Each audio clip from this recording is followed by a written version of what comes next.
మాట్లాడుతున్నా, దూషిస్తూ ఉన్నా, ఏమండి స్నేహితులు వచ్చి దూషిస్తూ ఉన్నారు. అర్థమవుతుందా? ఎలాంటి స్నేహితులు తెలిసిన వాళ్ళు? బాధపరిచే స్నేహితులు. ఏ స్నేహితులు అంట? ఆయన అంటాడు, మీరు బాధకే కర్తలు కానీ ఆదరణకు కర్తలు కాదు అంటాడు. అర్థమవుతుందా?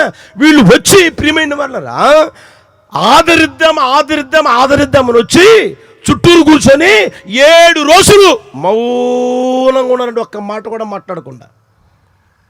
ఆ తర్వాత మాట్లాడడం ప్రారంభించి ఏమండి బాధపరుస్తాను, సూటిపోటు మాటలు మాట్లాడతా, పొడుస్తూ ఉన్నారు. ఒక్కొక్క మాట పొడుస్తూ ఉంది. నాలుక కత్తి కదండి, నాలుగుతో మాట్లాడే మాటలు ఏమన్నా నరికినట్లుగా ఉన్నాయి. అలాంటి మాటలు వాళ్ళు మాట్లాడుతుంటే ఆయన అంటాడు, మీరు బాధకే కర్తలు కానీ ఆదరణకు మీరు కర్తలు కాదు. ఆదరణకు మీరు కర్తలు కాదు.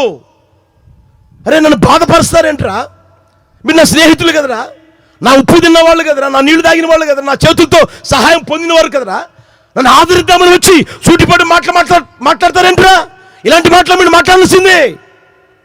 నాకు తినేదానికి లేదు, అది తినేమని పెడుతున్నారా? శుభ్రమైన బట్ట లేదు, బట్ట ఏమని ఇచ్చారా?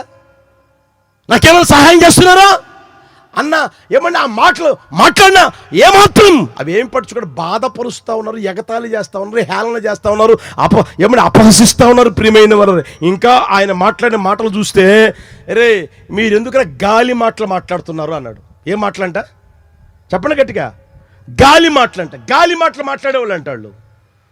అలాంటి పరిస్థితిలో ఉంటే ప్రియమైన వారా అలాంటి స్నేహితుల గురించి యోబు ఏం చేస్తున్నాడు తెలిసిన? ప్రార్థన చేస్తా ఉన్నాడు. యేసయ్యకి మహిమ కలుగును గాక. హల్లెలూయా.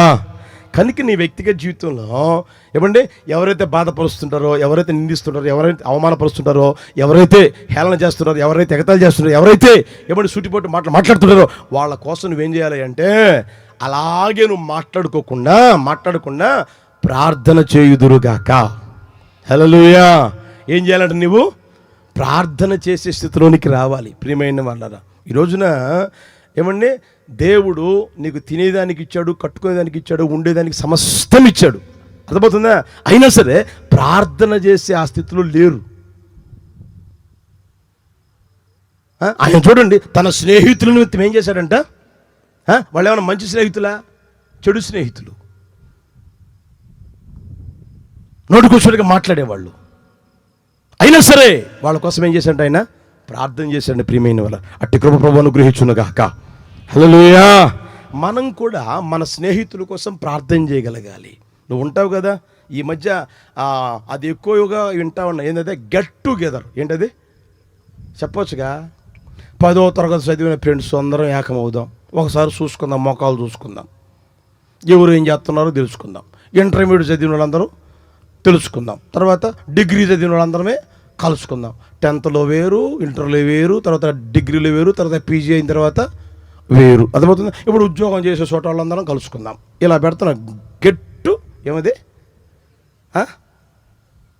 అంటే పూర్వ సహోదరుల కలయిక, అంతేనా? అపూర్వ సహోదరుల కలయిక, లేకపోతే ఏదో ఒకటి అనుకోండి, మీ ఇష్టం. అర్థమైందా? మొత్తం మీద కలుస్తున్నారు, మంచిదే కాదనట్లే.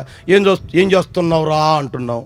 అరే నేను ఇప్పుడు బిజినెస్ మ్యాన్గా మారిపోయాను రా అంటాడు ఒకడేమో నేను యేసుప్రభువుని నమ్ముకొని సేవ చేస్తున్నాను రా అంటాడు. ఇంకొకడేమో ఏమండి నేను ఉద్యోగం చేస్తున్నాను రా అంటాడు. ఇంకొకడేమో సీఎంఓ ఆఫీసులో గుమస్తాన్ని అంటాడు. ఇంకొకడేమో అసలు నేను ఫైర్ డిపార్ట్మెంట్లో మెయిన్ హెడ్ నేనే అంటాడు. అది మంచిదే కాదనట్లే. ఒకరి గురించి చెప్పుకున్నారు కాదనట్లే. మరి ఒకరి కోసం ఒకరు ప్రార్థన చేస్తున్నారా? యేసుప్రభువుని నమ్మారు కదా, నమ్మినప్పుడు ప్రార్థన చేస్తున్నారా? సరే నీ వ్యక్తిగత జీవితంలో గమనిస్తే 10th క్లాస్ ఫ్రెండ్స్ ఎంతమంది లేరు?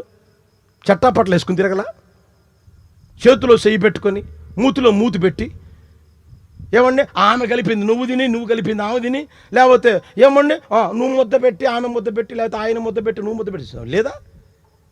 వాళ్ళు గుర్తొస్తున్నారా? వాళ్ళని గుర్తొస్తున్నారా? ప్రార్థన చేస్తున్నావా? ఒకసారి ఆలోచన ప్రియమైన వాళ్ళరా. సరే ఇంటర్మీడియట్లో చదివిన ఆ ఫ్రెండ్స్ ఉన్నారు, ప్రార్థన చేస్తున్నావా? డిగ్రీలో చదివిన ఫ్రెండ్స్ ఉన్నారు, ప్రార్థన చేస్తున్నావా? ఇదా ఎక్కడో పుట్టావు, ఎక్కడో పెరిగావు, ఓ ప్రాంతానికి వచ్చావు, ఆ ప్రాంతంలో స్నేహితులుగా ఏర్పరచబడ్డారు. ప్రార్థన చేస్తున్నారా? వాళ్ళ కోసం ప్రార్థన చేస్తున్నారా? ఆ యేసయ్యకి మీద ఆ కృప దయచేయునుగాక. హల్లెలూయా. హల్లెలూయా. యోబు చూడండి, తన స్నేహితుల నిమిత్తం ఏం చేశాడంట? ప్రార్థన చేశాడండి ప్రియమైన వాళ్ళ. హల్లెలూయా. దేవుని ద్వారా మంచి సాక్ష్యం మాత్రమే కాకుండా ఏమంటే దేవుని స్తుతించడమే కాకుండా దేవునికి ప్రార్థన చేస్తా ఉన్న వ్యక్తి ఎవరై అంటే యోబు అని రాయబడింది ప్రియమైన వాళ్ళ. మనం బైబిల్లో గమనించగలిగితే చూడండి, తన సొంత వారి నిమిత్తం ఎంతగా ప్రార్థన చేస్తుంటారు దైవజన పౌలు గారు. అర్థమవుతుందా? వీళ్ళందరూ ఇశ్రాయేలీలు, నేను ఇశ్రాయేలీయుడిని, నేను బెన్యామీయుడిని, వీళ్ళందరూ రక్షణ పొందాలని నా మనోభిలాష అయి ఉన్నది, నా మనోభిలాష అయి ఉన్నది అంటే ప్రియమైన వాళ్ళు. వారి కోసం ప్రార్థన చేస్తాను. ఈ రోజున నశించిపోతున్న ఆత్మలు ఎంతమంది ఉన్నారు, త్రాగుబోతులుగా మారినవారు ఎంతమంది ఉన్నారు, తిరుగుబోతులుగా మారినవారు ఎంతమంది ఉన్నారు, దేవుని మాట వెనుక పెడచెవిని పెట్టి శపించబడిన వారు, దరిద్ర అనుభవిస్తున్న వారు, దేవునికి దూరమై జీవితాలు పాలు తిప్పలుగా మార్చుకుంటున్న వారు ఎంతమంది ఉన్నారు. వారి కోసం ప్రార్థన చేయగలుగుతున్నారా? మీ వంతు మీరు ప్రార్థన చేయగలుగుతున్నారా? యేసు ప్రభు చూడండి, ఈ లోకంలో సంచరిస్తున్న రోజుల్లో ఆయన సమయం దొరికినప్పుడు అంతా ప్రార్థన చేశాడు. యేసయ్యకి మహిమ కలుగును గాక. అది ఉదయమా, మధ్యాహ్నమా, సాయంకాలమా, రాత్ర, అర్ధరాత్ర, వేకుజమా కాదు, ఈ టైంలో అయినా సరే ఆయన ప్రార్థన చేస్తూనే ఉన్నాడు, ప్రార్థన చేస్తూనే ఉన్నాడు. ఆయన మరణించి పాతి పెట్టబడ్డా, తిరిగి లేచాడా, సజీవుడిగా సంచరిస్తున్నాడా, మరలా మన కోసం రాబోతున్నాడా? ఇప్పుడు పరలోకంలో కూడా ఆయన మన పక్షంగా విజ్ఞాపన చేస్తూ ఉన్నాడు ప్రియమైన వాళ్ళారా. యేసయ్యకి మహిమ కలుగును గాక. హల్లెలూయా. మరి ఈ రోజున ఈ మాట ఉంటున్న ప్రియమైన వాళ్ళరా, నువ్వు ఉన్న నీ కుటుంబం కోసం ప్రార్థన చేస్తున్నావా? నీకు ఇచ్చాడే భర్త లేదా భార్య, పిల్లలు ఇచ్చారే, వాళ్ళ కోసం ప్రార్థన చేస్తున్నావా? నీకు ఒక కుటుంబం ఇచ్చాడు కదా, ఆ కుటుంబం కోసం ప్రార్థన చేస్తున్నావా? ఒక ప్రాంతంలో ప్రభు ఉంచాడు కదా, ఆ ప్రాంతం కోసం నువ్వు ప్రార్థన చేస్తున్నావా? నీ నోరు ఎవరితో మాట్లాడుతుందో, నీ కళ్ళు ఎవరైతే చూస్తున్నాయో వారి కోసం కనీసం ప్రార్థన చేయగలుగుతున్నావా? ఒకసారి ఆలోచించే సహోదరుడా, సహోదరి. అయితే ఆయన చూడండి, తన స్నేహితుల నిమిత్తం ఏం చేశాడంట?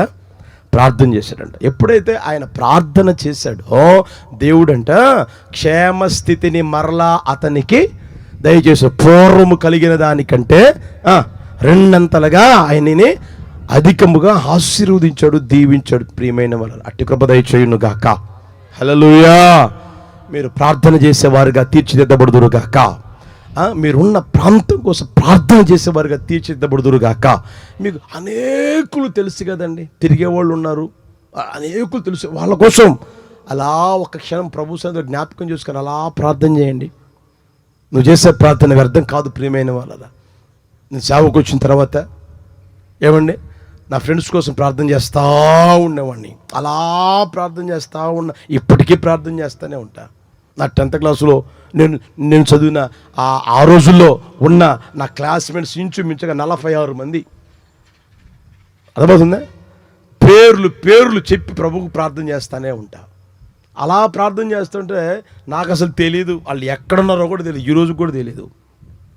ఒకరిద్దరేమో ఫేస్బుక్లో చూసి లేదా వాట్సాప్లో చూసి లేదా యూట్యూబ్లో చూసి ఫోన్లు చేశారు. ఒకతను కావుల్లో ఉన్నాడు, ఒకతను ఏమంటే దుబాయ్లో ఎక్కడ ఉంటే ఫోన్ చేసి మాట్లాడాడు. ఆ తర్వాత ప్రియమైన గుడారాల పండుగలో పరిచర్య చేసుకుంటూ ఉంటాం కదండి, అక్కడికి వచ్చి కలిసి ప్రార్థన చెప్తా ఉన్నాడన్నా. నేను గుర్తున్నానా అంటే, నువ్వెందుకు గుర్తులేవురా, నీ పేరు పార్థసారథి కదా అన్న. అర్థమవుతుందే అన్నా, ఇప్పుడు పార్థసారథిని కాదన్నా, నేను తిమోతిని అన్నా అన్నాడు. దేవునికి స్తోత్రం కలుగును గాక. ప్రభువుని నమ్ముకున్నాడంట, నాకు తెలీదు. ఏమండి పేరు మార్చబడిందంట. ఆ వ్యక్తి ఏమండి ఇప్పుడు ప్రభువులో కొనసాగుతూ ఉన్నాడు. ఇప్పుడు విశాఖపట్నంలో ఎక్కడ ఉన్నాడు. ప్రార్థన వ్యర్థం కాదు. ప్రార్థన చేసిన మనిషి చనిపోవచ్చు కానీ ప్రార్థన మాత్రం చనిపోదు. ఏ రోజు ప్రార్థన చనిపోదు ప్రియమైన వాళ్ళరా. కనుక నీ వ్యక్తిగత జీవితంలో ప్రార్థన చేయి. నీవు వెంటనే నీ కళ్ళతో నువ్వు చూస్తావని నేను చెప్పలేను. దేవుని ఇష్టం అది. వెంటనే చూడొచ్చు, లేకపోతే 10 రోజుల తర్వాత చూడొచ్చు. బైబిల్ ఏమంటే వచ్చినా నీ ఆహారము నీళ్ళ మీద చల్లు, కొద్ది రోజులైన తర్వాత నువ్వు చూస్తావు అని ఉంది. అర్థమవుతుందా? కనుక నీ వ్యక్తిగత జీవితంలో ప్రార్థన చేయడం నీ వంతుగా మార్చుకో. నా ప్రభు ఆశ్చర్యమైన కార్యాలు చేయును గాక. హల్లెలూయా. నీకు ఇప్పుడు చెప్పండి అనండి, నాకు అనండి, మీకును మీ కుటుంబాలకును మీకు కలిగినంతటికి క్షేమము కలుగునుగాక. క్షేమము కలుగునుగాక. ప్రాంతానికి క్షేమము కలుగునుగాక. మీకు క్షేమము కలుగునుగాక. కలుగునుగాక. హల్లెలూయా. లేచినప్పుడు ప్రార్థన చేసుకుందామా?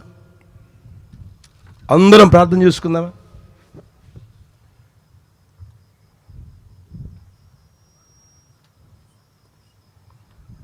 హల్లెలూయా. హల్లెలూయా. అందరూ ఒక క్షణం ఆకాశం చేతులెత్తి ప్రార్థన చేసుకుందామా?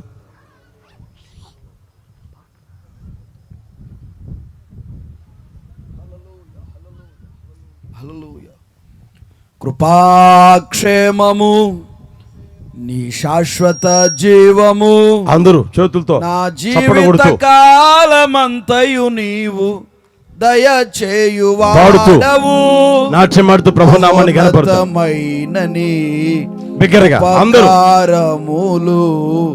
తలంచుచు అనుక్షణము పరవశించనా నీ కృపలోనే పరవశించనా నీ కృపలోనే పరవశించనా.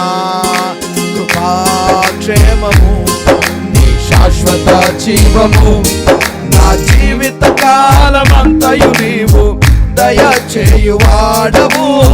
మహోన్నతమైన నీ ఉపకారములు తలంచుచు అనుక్షణము పరవశించనా నీ కృపలోనే పరవశించనా నీ కృపలోనే పరవశించనా. నా ప్రతి ప్రార్థనకు నీవిచ్చిన ఈవులే లెక్కకు మించిన దీవెనలైనాయి. నా ప్రతి ప్రార్థనకు నీవిచ్చిన ఈవులే లెక్కకు మించిన దీవెనలైనాయి. అడుగులు తడబడక వాక్యమే కడలిని మించిన విశ్వాసము ఇచ్చి నూతన కృపరిచ్చెను. అడుగులు తడబడక నడిపిన వాక్యమే కడలిని మించిన విశ్వాసము ఇచ్చి విజయము చేకూర్చెను. వాక్యమే మకరందమై బలపరచునకు నా యేసయ్య స్తుతిపాత్రుడ ఆరాధనకే. మకరందమై బలపరచునకు నా యేసయ్య స్తుతిపాత్రుడ ఆరాధనకే. ఆరాధనకే. కృపాక్షేమము నీ శాశ్వత జీవము నా జీవిత కాలమంతయు నీవు దయచేయువాడవు. మహోన్నతమైన నీ ఉపకారములు తలంచుచు అనుక్షణము పరవశించనా నీ కృపలోనే పరవశించనా నీ కృపలోనే పరవశించనా. నీ సత్య మార్గములో నేర్చుకున్న అనుభవమే పరిమళింపచేసి సాక్షిగా నిలిపాయి. నీ సత్య మార్గములో నేర్చుకున్న అనుభవమే పరిమళింపచేసి సాక్షిగా నిలిపాయి. చందగా నిలిపిన ధన్యము చేరి శక్తితో నన్ను నింపి నూతన కృపనిచ్చెను. నిలిపిన ధన్యము చేరి శక్తితో నన్ను నింపి నూతన కృపనిచ్చెను. ఆరాధుడా అభిషేకుడా ఆరాధన నీకే నా యేసయ్య స్తుతిపాత్రుడా ఆరాధన నీకే. ఆరాధుడా అభిషేకుడా ఆరాధన నీకే నా యేసయ్య స్తుతిపాత్రుడా ఆరాధన నీకే. నీ వాక్యమే మకరందమై బలపరచునకు నా యేసయ్య స్తుతిపాత్రుడా ఆరాధన నీకే.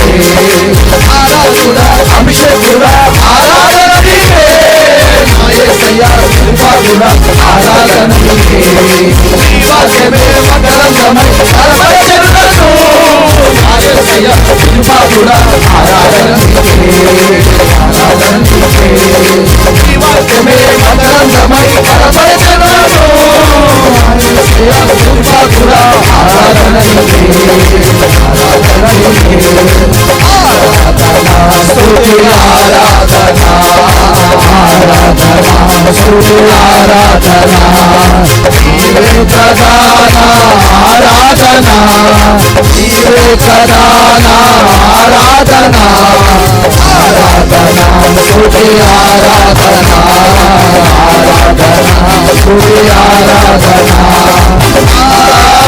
స్తుతి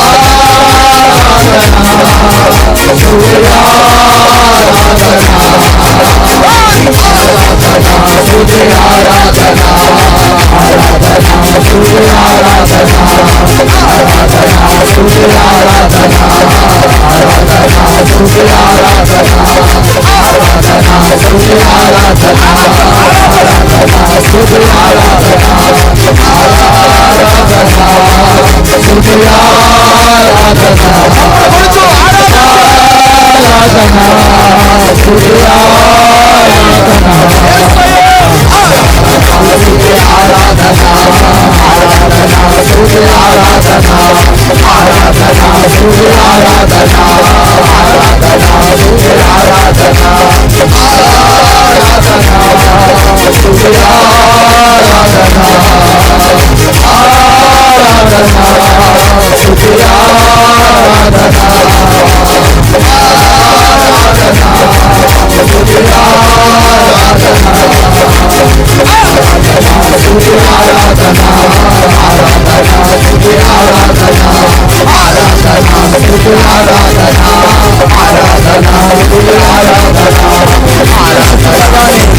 ప్రభువుని స్తుతించుచుండగా నీవు ఆరాధించుచుండగానే నీ ఇంటికి క్షేమము కలుగునుగాక. నీకును నీ ఇంటికి నీ కుటుంబములకు ప్రభువు క్షేమము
ఆరాధన నీకే నా యేసయ్యా.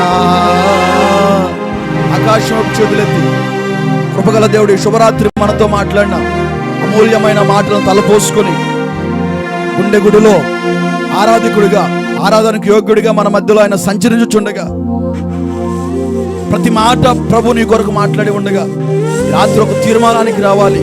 హృదయపూర్వకంగా ఆయన వాక్కులకు ఆయనకు అప్పగించుకొని ప్రార్థన చేసుకోవడానికి నీ మనస్సు నిలపగలగాలి. అందరూ ప్రార్థన చేసుకోనండి. హల్లెలూయా హల్లెలూయా. యేసయ్యా స్తోత్రం స్తోత్రం స్తోత్రం స్తోత్రం. నీకును నీ ఇంటికి నీకు కలిగిన సమస్తానికి ప్రభు క్షేమాన్ని కలుగు చేయాలని కోరుకుంటున్నాడు. దేవుడు నీకు క్షేమం కలిగించాలని, నీ కుటుంబాన్ని ఆశీర్వదించాలని, నీ కన్నీళ్లు తుడవాలని, నీవు ఆనందంగా ఉండాలని కోరుకుంటున్న దేవుడు ఆయన. దేవుడు క్షేమం కలుగు చేయాలంటే ఏమంటున్నాడు కదా, ఏవని గురించి సాక్ష్యం చెప్తున్నాడు.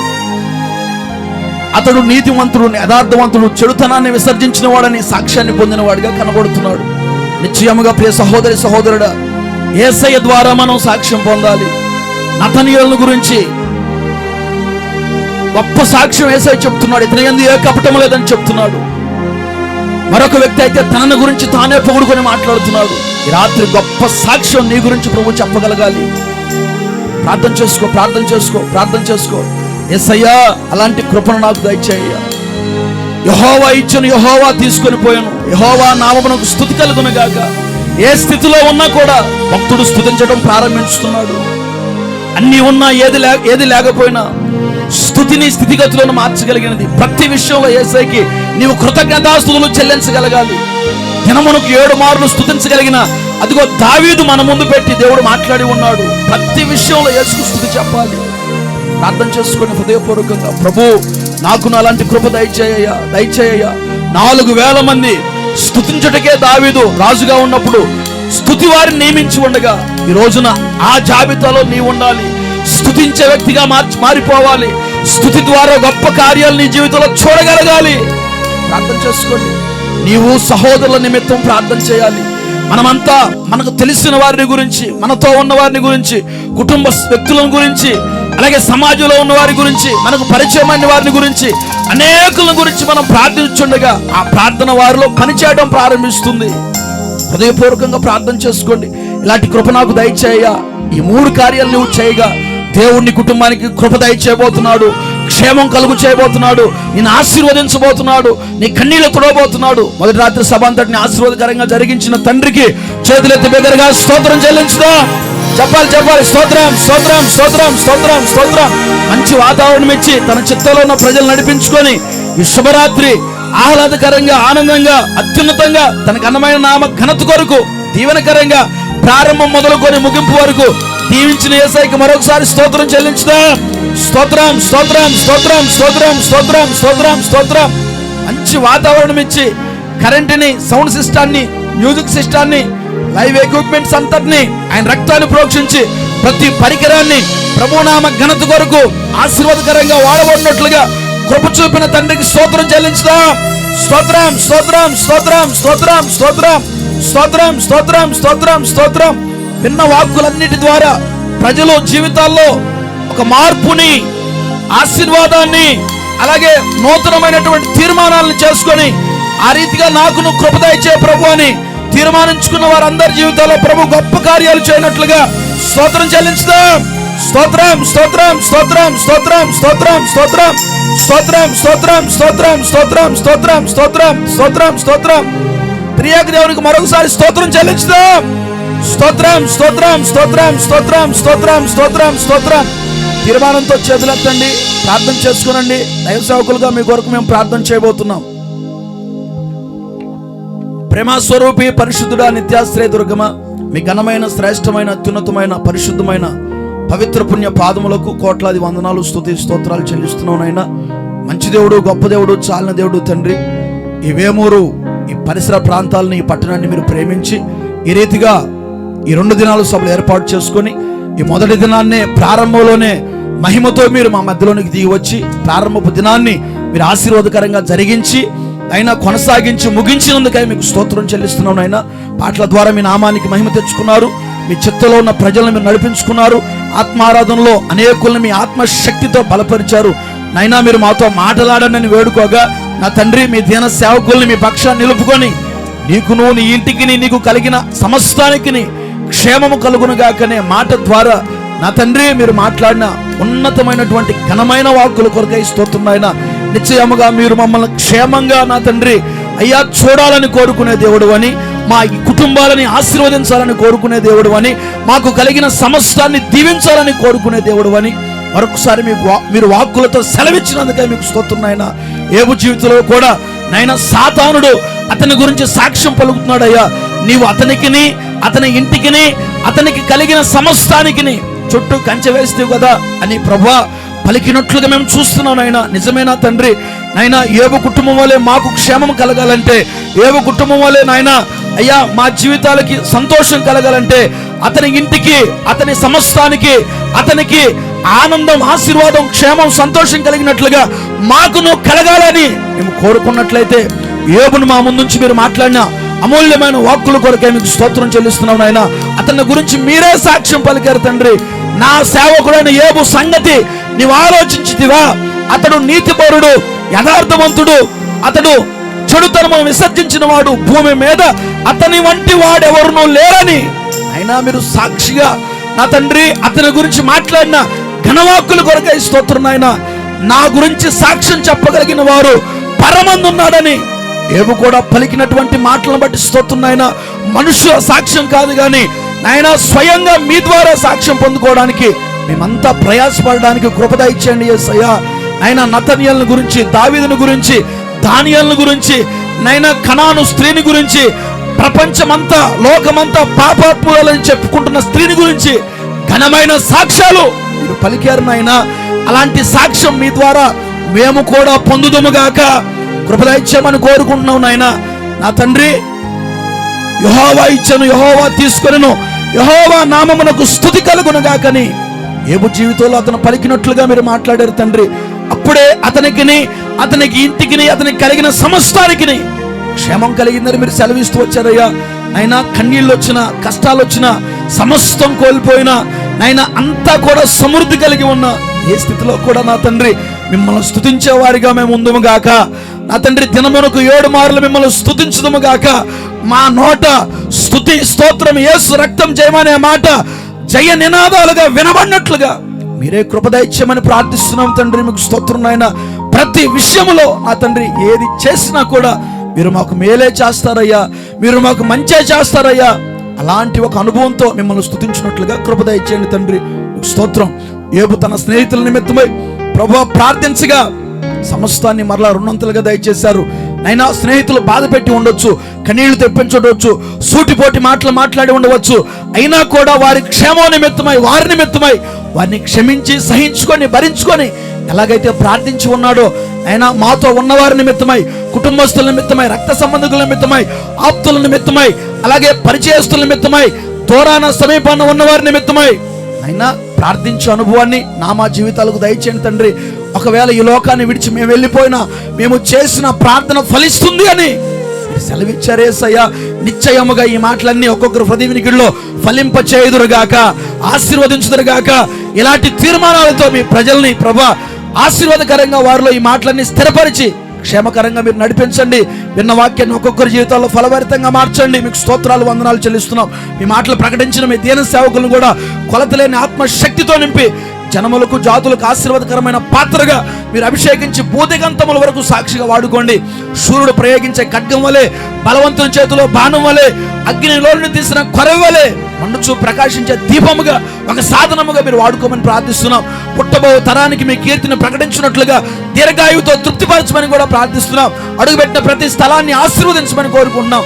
ఈ ప్రజల మీద కూడా మీ దీవెనలు కుమ్మరించండి. ఈ మొదటి రాత్రి సభనే ఇంత ఘనంగా, వైభవంగా, మహామహిమకరంగా, వీరుల విందుగా, కనుల పండుగగా ఘనంగా జరిగించినందుకే మీ నామానికి స్తుతి చెల్లించు. ఆది అంతం ఆత్మదేవుడిగా మీరు మా మధ్యలో ఉండి దీవించినందుకు కూడా వందన సమర్పణ చేస్తూ ఘనత, మహిమ, ప్రభావాలు మీరే పొందుకోమని అద్భుతంగా జరిగించినందుకు మీ పాద పద్మముల మీద వెరిగి మీకు శిరసావహించి నమస్కారం చేస్తూ తగ్గించుకొని మీ నామాన్ని హెచ్చిస్తూ నజరేయుడైన యేసు పరిశుద్ధ నామమున ప్రార్థించి పొంది ఉన్నాము తండ్రి. ఆమేన్. గట్టిగా చెప్దాం, ఆమేన్, ఆమేన్. మన ప్రభు అయిన యేసుక్రీస్తు కృప, తండ్రి అయిన దేవుని ప్రేమ, పరిశుద్ధాత్మ దేవుని అన్యోన్య సహవాసం, సన్నిధి, సమాధానం, ఆశీర్వాదం ఈ సభలో పాల్పంపులు పొందిన దేవుని బిడ్డలందరికీ, సకల కూడా పరిశుద్ధులైన వారికి, దూరాన సమీపాన ఉండి ఆయన మాటలు విని నూతన తీర్మానాలతో అడుగులు వేయాలని ఆశించిన వారికి నా దేవుని కృప సదాకాలం తోడైండి. ప్రభు రాకడికి సిద్ధపరచును గాక, ప్రభుతో కూడా నిలవబెట్టుకును గాక. ఆమేన్, ఆమేన్. హల్లెలూయా, హల్లెలూయా. అందరికీ వందనాలండి, దేవునికి స్తోత్రాలు. ఇంతటితో ఈ మొదటి దిన సభ ఆశీర్వాదకరంగా ముగించబడడం జరిగింది కనుక